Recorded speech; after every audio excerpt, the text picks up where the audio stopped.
are two theories around Taylor Swift's music. Now, let me tell you, Taylor Swift owns the internet. I have never seen anything like this. You open up page 6. I go to a few different websites every day to get my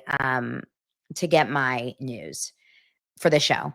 I usually go to like 5 different places. I go to page 6, I go to Daily Mail, I go to TMZ, I go to like People, Us, Magazine, and then, Instagram, Twitter, like I go to some of the social media websites. If I go to page 6 today, I've never seen anything like it. It's page Taylor.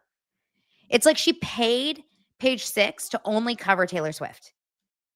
Every single article is about Taylor Swift. This is what page 6, homepage of page 6 is. I guess there's a couple more articles, which I'm so happy for Teddy, by the way. I'll explain in just a second. But it's like Taylor, Taylor, Taylor, Taylor, Taylor, Taylor. I mean, I feel like Taylor just is everywhere, which is so cool for her, but it's like a tailored out moment. Now, we can talk about so many different things about this album. I am not a Taylor Swift addict. I don't listen to all the songs for all the Easter eggs. I'm not like that. I did listen to some of the songs last night when we were driving home from dinner. So far, I would say Opalite is my favorite, like bop. Canceled is good. There was a couple that I thought were really kind of like fun. I don't know personally. Oh, I'm already getting that Lyman just granted extensions for Lively. What, like hair extensions? I'm not surprised. Lyman and Blake Lively are together always. Like, I'm not really surprised about anything. I think that it's like a fine album from what I heard. I think some people are going to really love it and some people don't like it. I think that that's how always these albums go. The only ones that have been phenomenal from top to bottom in terms of people's reactions were when she did remade Red. That's the only one that I can remember when people were falling on the floor and could not handle how amazing it was. When she remade the Red album and when she did the All Too Well 10-minute version. That was the only time I ever that's good to know, Laura. If you have any more updates on what he did, let me know, please. That was the only time I remember that everyone loved a Taylor album. This is how we are as a human society right now. People are going to love it and people aren't going to love it. The thing I'm more interested in as Daily Dose of Donna is like, what are the hidden Easter eggs? And here's the truth is that like, it's not as clear cut as maybe we thought it was going to be. But that makes sense because what did you think? What did we really think? That she was going to have a song that said, Blake, Blake, for goodness sake. Remember that one?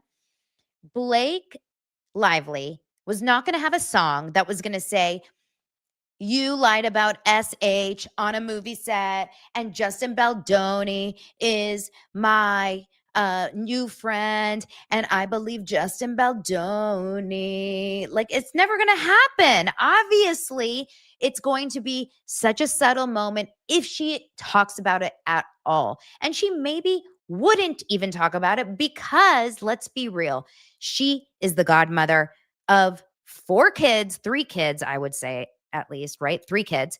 And that to me is the priority for her. The priority for her is that she is a godmother and she probably, if anything, wants to stay loyal to that relationship. I don't think she was going to sit here and try to attack Blake Lively as a human being.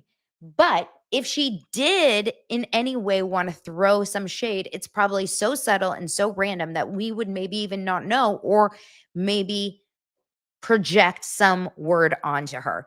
But now everyone is tearing apart every single song saying, is it possible? Is it possible? And the only ones you can possibly think that's about are the ones that aren't about love, aren't obviously about, something else, right?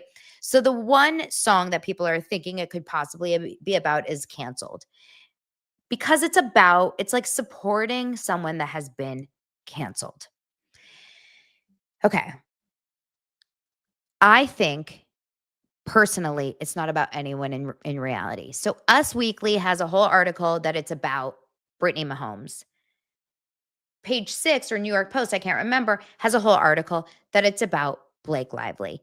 Here's what I think. Taylor Swift has a million people in her life that have been canceled, including herself, including her fiance. Everyone in Taylor's life has been canceled and is canceled at some point.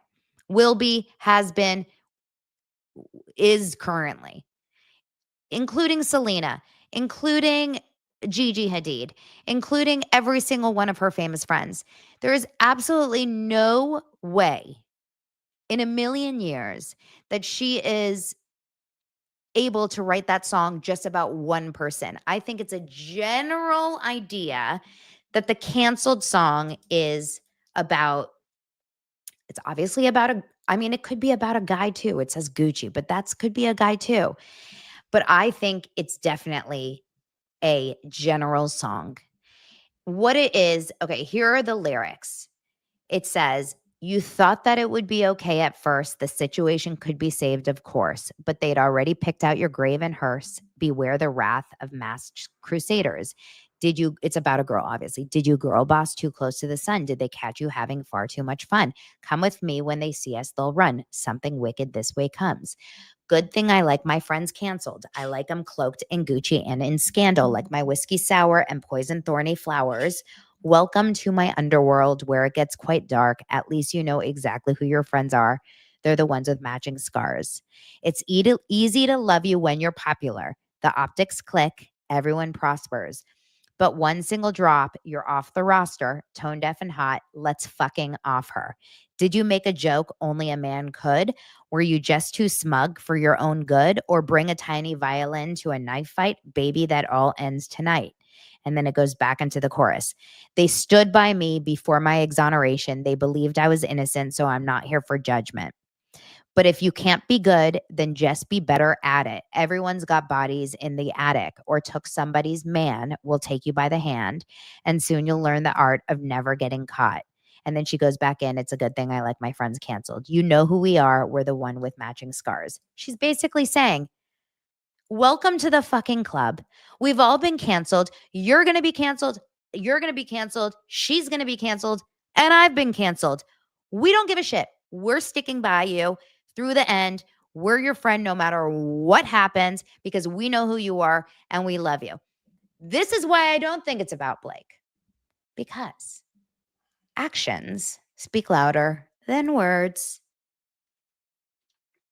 She has stuck by so many of her friends since they've been canceled, right? Britney Mahomes, Selena Gomez, Gigi Hadid. The list goes on, and on. Blake Lively is the one and only friend of hers that has been, quote unquote, canceled, that she is not sticking by. And if you say that she is sticking by her privately and not publicly, well, isn't that the whole point when you're a public figure? Because if you're sticking by someone privately and not publicly, you're not sticking by them at all. So I'm going to fight. I'm not fighting anything for anyone because I don't really care that much. But if I were to choose a team in who she is writing this song about, it is absolutely not, in my opinion, about Blake. It's about the general idea of, I'm going to be your friend when no matter what people think about you. And it's kind of my rant about J.K. Rowling the other day, which I've gotten so deep into that. Like, I can't even tell you how invested I am into the J.K. Rowling witch trials, that podcast. I've listened to the entire thing, and I am so invested and disgusted by how the world turned on JK. It's like crazy. If you're interested in this, all I can tell you is what you need to do right, like after my podcast, of course. One of the best episodes I have ever listened to, probably maybe one in my entire life, like in terms of like a docu-series about cancel culture, is The Witch Trials of J.K. Rowling by the Free Press, episode 5, and it's called The Tweets.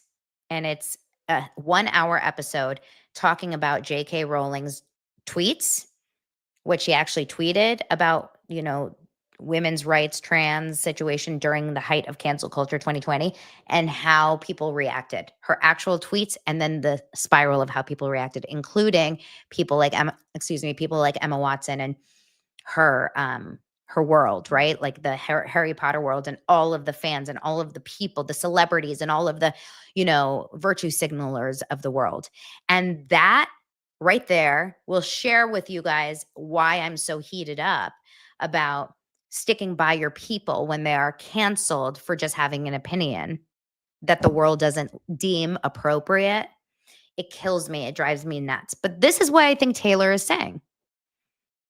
I got you as your friend. I'm not going to turn on you when the world is against you. But the Blake thing doesn't align with that, because she did turn on her. So I don't think that she turned on Blake because the world turned on Blake. I think she turned on Blake because Blake did something shady. I think Blake shaded out Taylor. Like, she did something shady to ruin that friendship. So I think this is a very separate situation. Taylor is not one to shy from people who are unpopular in public, because that right there, 1000% can be denied because of Britney Mahomes.